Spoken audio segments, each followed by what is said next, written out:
the notion of pioneers who set out not only to safeguard our nation, but to remake the world. Not only to make the desert born, but to allow their values to flourish, to ensure that the best of Judaism would thrive. Those values, in many ways, came to be my own values.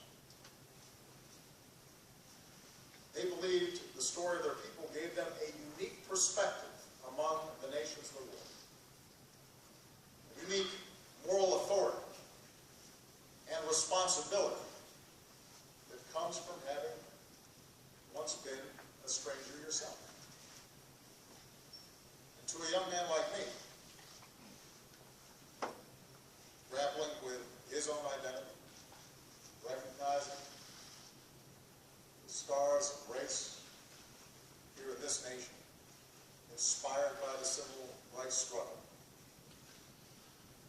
The idea that you could be grounded in your history, as Israel was, but not be trapped by it, to be able to repair the world. That idea was liberating. The example of Israel and its values was inspiring. So when I hear some people say that disagreements over policy belie a general lack of support of Israel, I must object.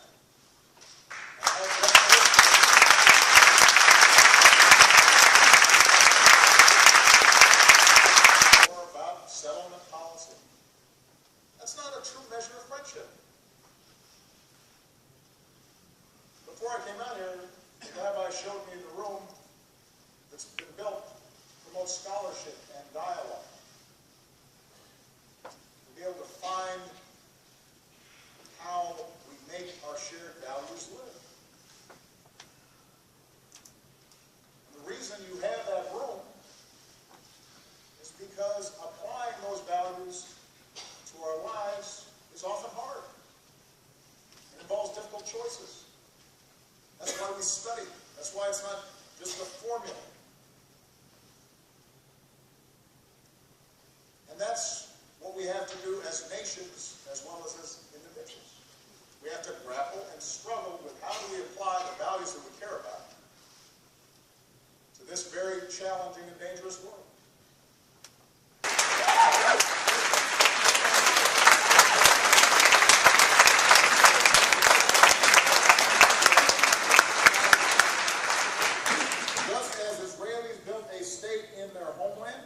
Palestinians have a right to be a free people on their land as well.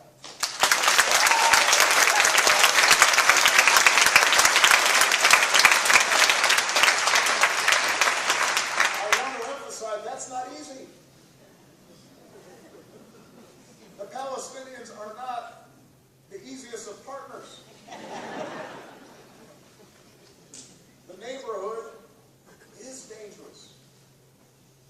And we cannot expect Israel to take existential risks with their security.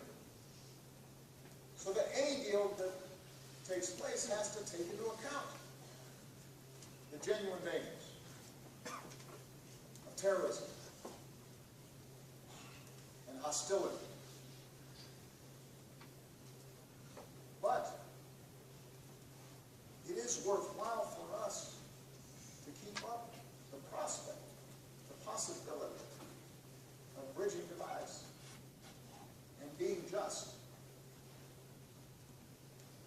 and looking squarely at what's possible but also necessary in order for Israel to be the type of nation that it was intended to be.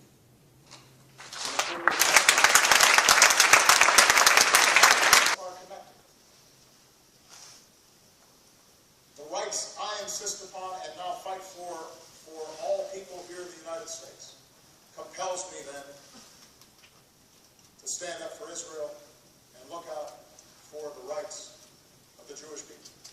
And the rights of the Jewish people then compel me to think about a Palestinian child in Ramallah who feels trapped without opportunity. That's what Jewish values teach me. That's what the Judeo-Christian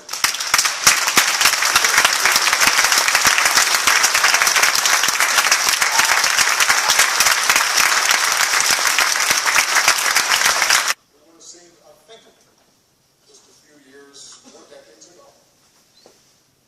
This is not some passing fad. These aren't just isolated phenomena.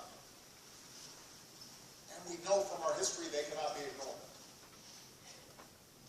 Anti-Semitism is and always will be a threat to broader human values to which we all must aspire. And when we allow anti-Semitism to take root, when our souls are destroyed, and it will spread.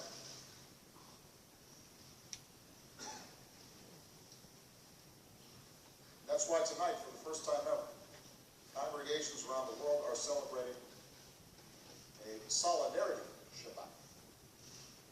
It's a chance for leaders to publicly stand against anti-Semitism and bigotry in all of its forms.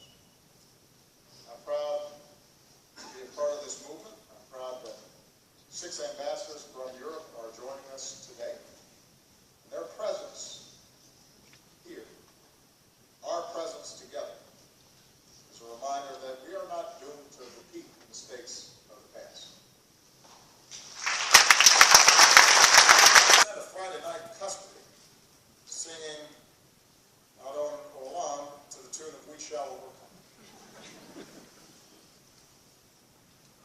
And that in and of itself is a profound statement of faith and hope, but what's wonderful is that out of respect, many of their fellow protesters began wearing what they called freedom caps.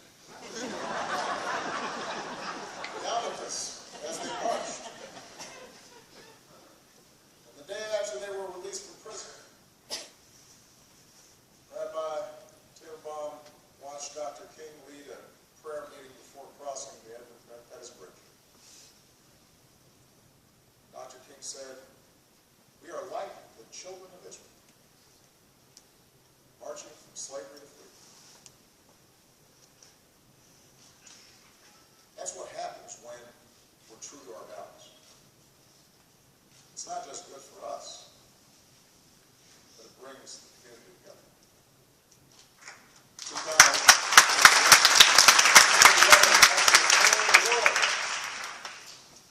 It bridges differences that once looked unbridgeable. It creates a future for our children that once seemed unattainable. This congregation, Jewish American life, is a testimony to the capacity to make our values live. It requires courage. It requires strength. It requires that we speak the truth, not just when it's easy, but when it's hard. So may we always remember that our shared heritage makes us stronger. Our roots are intertwined.